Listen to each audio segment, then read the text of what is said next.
Hey guys, hope everything's going well. You guys know the drill. Smash the like button, subscribe if you haven't, and comment down below. Okay, today I wanted to get into this topic of sports cards and regulation. I see in the comment section all the time about people talking about regulation. And on paper, regulation sounds good, but in practice, I have many reservations about regulation. And I'll mention why. A lot of concern was coming out that okay, you have PSA, which now people could say it's pretty much a monopoly.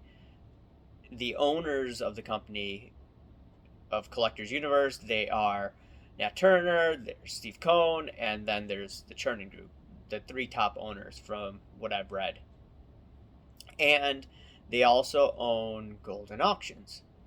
So a lot of people are saying, hey, look, this may be a conflict of interest. You purposely grade the cards much tougher. You send them out to Golden Auctions, the cream of the crop card, you get a high price in auction. So people are concerned about that. Even though Golden says no, there shouldn't be any conflict of interest, etc., etc., etc. We will also sell SGC, BGS, so no need to worry. Now, that being said, it doesn't matter what these guys are telling us. I've gone over interviews where Nat Turner just seemed calm, subdued, seemed like a nice guy, but he didn't disclose everything that should be disclosed. First of all, we don't even know how many cards are in the backlog. Two, he said that, oh yeah, I'm not going to be involved in the day-to-day operations of PSA, or I'm not making the major calls. And next thing you know it, Joe Orlando, the ex-CEO of PSA, he stepped down. So he resigned, and then now Nat Turner is leading the ship. So a lot of people are saying, okay, PSA should be scrutinized. So therefore, we need regulation. We also need regulation because of the whole card business. They have private equity now owning it. So the way to prevent any chicanery or all this hanky-panky going on, we need the government to step in. And I would say no. Here's why. So suppose they do come up with some sort of regulation that sounds good, saying that, okay, PSA can't own Golden Auctions and PSA needs to be scrutinized further. But where will that regulation go further? In the US, I'll give an example. When they came out with the taxation system in 1913, they first came out and said, okay, the tax is going to be really low, maybe 1%. And then gradually over time, the taxation system has expanded. Now you have corporate tax, sales tax, FICA tax, Medicare tax, etc., etc., etc. You have to pay tax on your cable bill. The list goes on and on and on. Utility bills. Some people may be for that, some people may be against it. But what I'm trying to get at the point is they start out real small and then they expand further. Say now you are an eBay seller. You're a small time seller. You generate between $20,000 to $40,000 of sales on eBay sales or on eBay cards.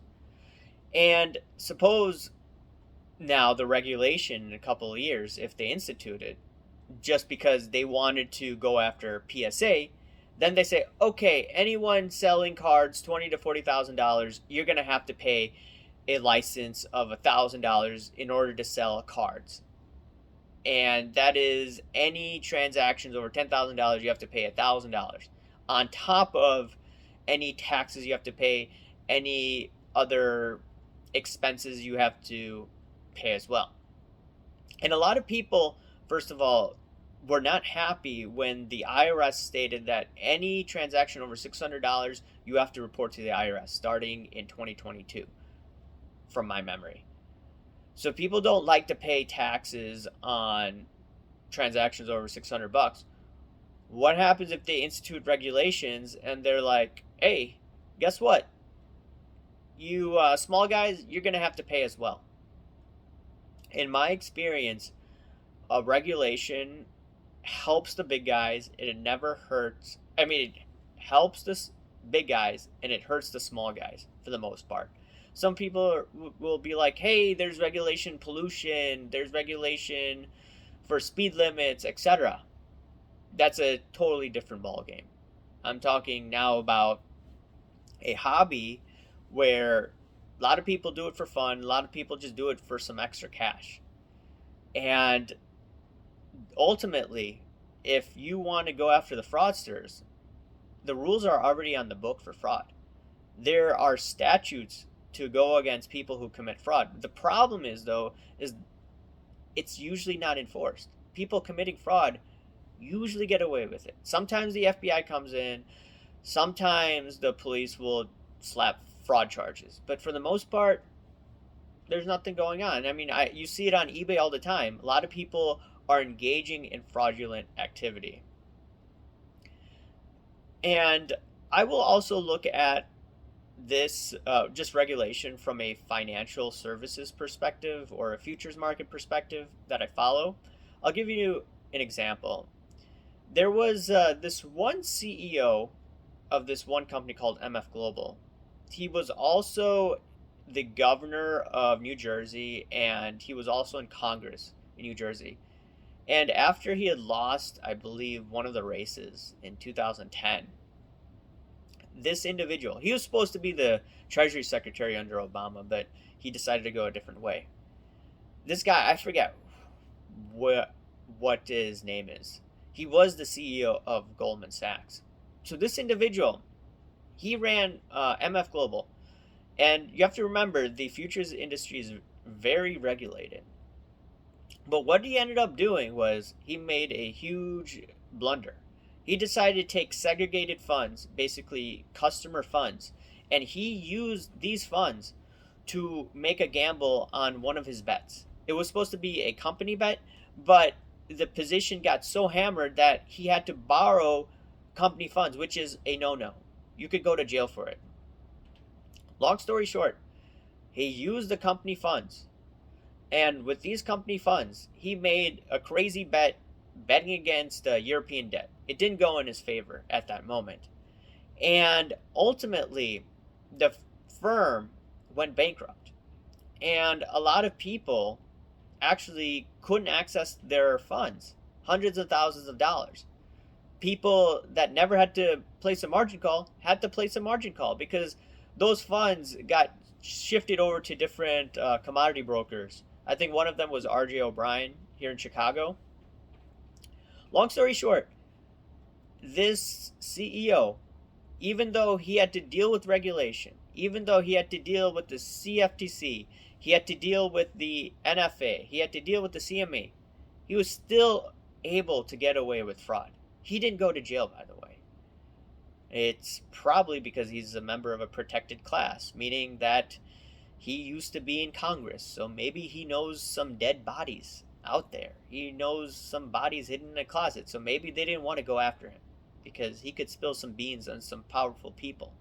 But people working at MF Global, some of them had to deal with civil penalties, had to deal with a lot of crap. They had to hire lawyers.